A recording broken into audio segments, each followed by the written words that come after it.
ولا تبذر تبذیرا، اور دیکھو اپنے مال کو، اپنی دولت کو محض نام و نمود کے لیے، نمائش کے لیے مت اڑاؤ۔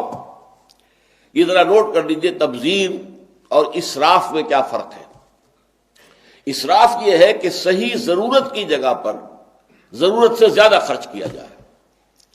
اب آپ کو زندہ رہنا ہے تو خوراک تو چاہیے، آپ کو غذا چاہیے، وہ غذا جو ہے ایک سالن روٹی کے ساتھ بھی گزارا ہوتا ہے، آپ نے دو دو تین تین چار چار ڈشز تیار کی ہیں، یہ اسراف ہے۔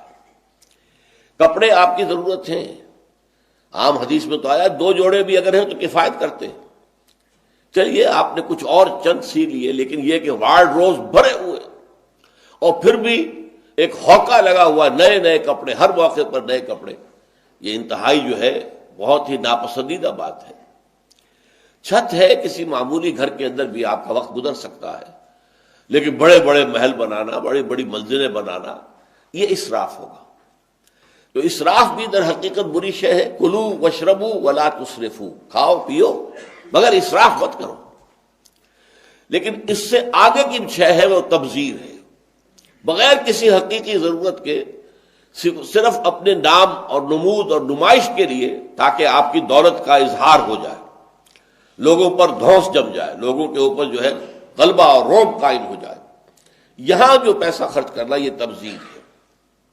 آج کل جیسے شادیوں میں ہوتا ہے، جس طرح خرچ کیا جا رہا ہوتا ہے، اب تو اس سے بھی آگے بڑھ گیا ہے معاملہ، وہ بسنت شریف ہو یا کوئی اور ہو، اس کے اندر جو کچھ ہو رہا ہے، تو یہ ساری چیزیں جو ہیں انتہائی اس کے زد میں آنے والی چیزیں ہیں۔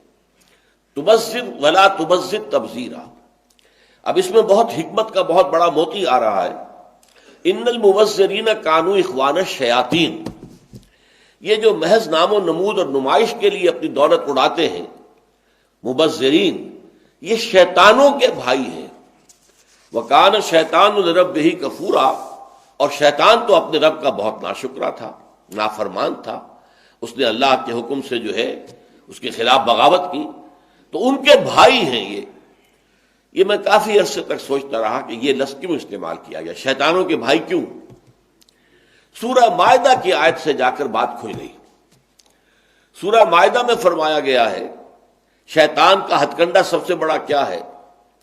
انما یرید الشیطان ان یوقع بینکم العداوۃ والبغضاء، شیطان کا سب سے بڑا حربہ یہ ہے کہ وہ تمہارے مابین دشمنی اور بغض پیدا کرتے، یہ شیطان کا سب سے بڑا حربہ ہے۔ انسانی اخوت ہے، برادری ہے، بہن بھائی ہیں، اب ان میں رخنے ڈالنا، شوہر اور بیوی کے درمیان جدائی کرانا، یہ آتا ہے ایک حدیث کے اندر بھی کہ ایک دفعہ شیطان جو ہے اس کے بہت سے کارندے اس کے ساتھ جمع تھے، ہر ایک اپنی کارگزاریاں بتا رہا تھا، میں یہ کر کے آیا ہوں، میں یہ کر کے آیا ہوں۔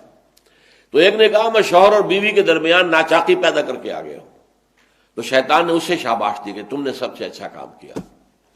اس کی وجہ یہ کہ اس سے پورا خاندانی نظام مختل ہو جائے گا، اور جہاں خاندانی نظام جو ہے وہ خراب ہو جائے تو پھر اس معاشرے کے تباہ اور برباد ہونے میں زیادہ دیر نہیں لگتی۔ تو یہ در حقیقت شیطان کا جو حربہ ہے، ان یوقع بینکم العداوۃ والبغضاء، تمہارے مابین دشمنی اور بغض پیدا کر دے، تو یہ تبذیر اس کا سب سے بڑا ذریعہ ہے۔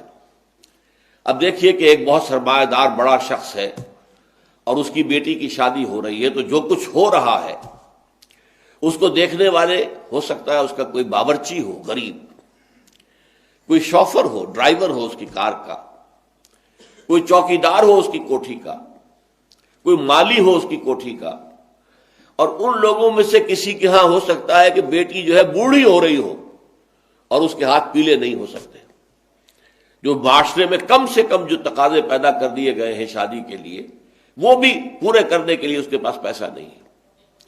اب یہ سارا جو وہ دیکھے گا ریل پیل دولت کی، اور جو یہاں پر دولت لٹائی جا رہی ہے، تو اس کا نتیجہ کیا ہوگا؟ اس کے دل میں شدید احساس محرومی پیدا ہوگا، ہیوز اور ہیو ناٹس کا ایک شعور اور احساس اور ادراک پیدا ہو جائے گا، یہ مترفین ہیں، ہم محرومین ہیں۔ اور معاشرے کے اندر جب یہ احساس پیدا ہو جائے تو پھر اس معاشرے کا تیا پانچا ہو جاتا ہے۔ اس لیے شیطان کا جو عمل ہے کہ لوگوں میں بغض اور عداوت پیدا کر دیا جائے، تو تبذیر کے نتیجے میں بھی وہی شے حاصل ہوتی ہے. ان المبذرین کانوا اخوان الشیاطین وکان الشیطان لربہ کفورا. ہمیں تو یہاں تک حضور نے حکم دیا ہے کہ تم اگر اپنے بچوں کے لیے پھل لے کر آؤ تو یا تو پڑوس کے بھی بچوں کے لیے وہ پھل بھیجو ان کے گھر کے اندر. اور یہاں اگر تمہارے پاس اتنی ہی صرف مقدرت تھی کہ اپنے بچوں کے لیے کچھ لے آئے ہو، اس سے زیادہ کا امکان ہی نہیں تھا، تو یہ ضرور اہتمام کرو کہ ان کے چھلکے یا ان کی گٹھلیاں، آم آئے ہیں گھر میں تو آم کے چھلکے اور گٹھلیاں تو اپنے دروازے کے باہر نہ ڈالنا. تمہارے پڑوسی کے بچے دیکھیں گے کہ ان کے گھر میں آج آم آئے، انہوں نے آج آم کھائے اور ہمیں یہ میسر نہیں ہے. تو وہ احساس محرومی کا داغ ان کے اندر جو پیدا ہوگا وہ دلوں کو پھاڑ دینے والا ہے. یہ اور ہیں، ہم اور ہیں. من دیگرم تو دیگری، تم اور ہو ہم اور ہیں. ہم کوئی ایک امت کے لوگ نہیں ہیں. چاہے کتنے ہی واعظ آپ پلا دیں مسجد کے اندر کھڑے ہو کر انما المؤمنون اخوۃ، لیکن جب یہ شکل ان کے مشاہدے میں آتی ہے تو وہ کبھی ماننے کو تیار. رب رب کر دے بڈھے ہو گئے اتے ملا پنڈت سارے،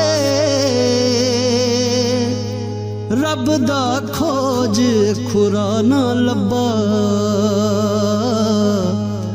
اتے نہ کیتے بئی نظارے.